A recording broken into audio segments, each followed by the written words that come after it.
When it comes to global warming and climate change action, all that hard-headed common sense we just saw from Anthony Albanese and his team, and even its robustness in standing up to China, well, all that falls away. In its place, we get fact-free emotionalism, alarmism, virtue signalling, and deference to the United Nations and to China. Check out the Climate Change Minister Chris Bowen, who is in Egypt for the COP27 United Nations climate meeting. Speaking on the ABC, he didn't want to single out the world's largest emitter of greenhouse gases, China, even as it increases emissions. Who are those countries who are backsliding, and do they include China, who, as we know, are increasing their coal output by a very large degree? China is also increasing their renewable energy output at a massive degree as well. Of course, we want to see every country step up and improve their commitments, their nationally determined contributions. Nice one, Minister. That'll go down well in Beijing. In fact, that's pretty much the Beijing line on climate, I'd reckon. Bowen is in negotiations over the UN's Green Climate Fund, whether Australia will rejoin it and start tipping in more millions or maybe billions. And also the so-called reparations fund to pay developing nations for climate adaptation. He seems to be enjoying himself. The big difference, people tell me, between this COP and the previous COPs is that Australia and Brazil, the two big countries under new management, are making a much more constructive, positive approach, and that's making a difference in the negotiations. I bet it's making a difference, eh? What that means is that Australia has stopped calling out any of the UN's nonsense. Australia is just going along with the crowd now. And that means it's promising to toss in more money somewhere down the track, even more money to the United Nations green climate agenda. That's why Australia's getting its tummy tickled. But Bowen and Albanese somehow mistake the results of their own multilateral climate acquiescence as confirmation of their own diplomatic brilliance. We're back around the table.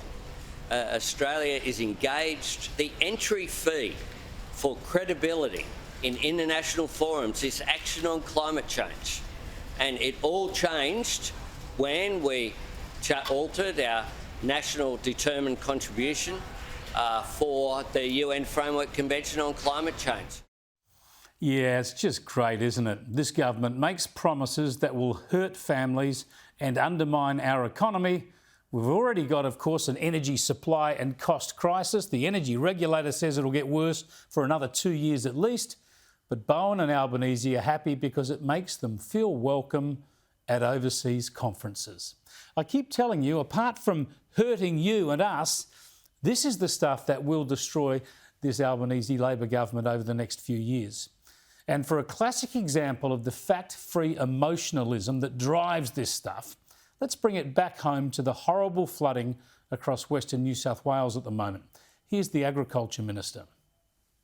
Well, I don't know that you can ever really attribute one individual event to climate change, but I think we can all see what's happening in Australia. The repeated floods that we're having over so much of the country, and much more intense floods than we've seen. And that, of course, comes on the back of those horrific bushfires that we had only about 3 years ago. There is something that's happening here in Australia's climate. And I think that the reality is that if we don't take more serious action, we're going to be seeing even more intense and more frequent events of the kind that we're seeing now. Dear, oh dear, oh dear, the chicken littles of Australian politics, the fear-mongering. Yes, these are terrible floods at the moment. They're damaging and they're deadly, no question. But they're not as bad as we've had before, not as bad as 1974 or 1956 or the previous century. And those fires, our most recent horrible summer of fires, again, terrible. But they weren't as bad as 2009, they weren't as bad as 1983, and they weren't as bad as 1967 or 1939 or the previous century. So why exaggerate? Why create hysteria just to push your political agenda? I mean, apart from being alarmist and misleading, I just find this stuff almost obscene.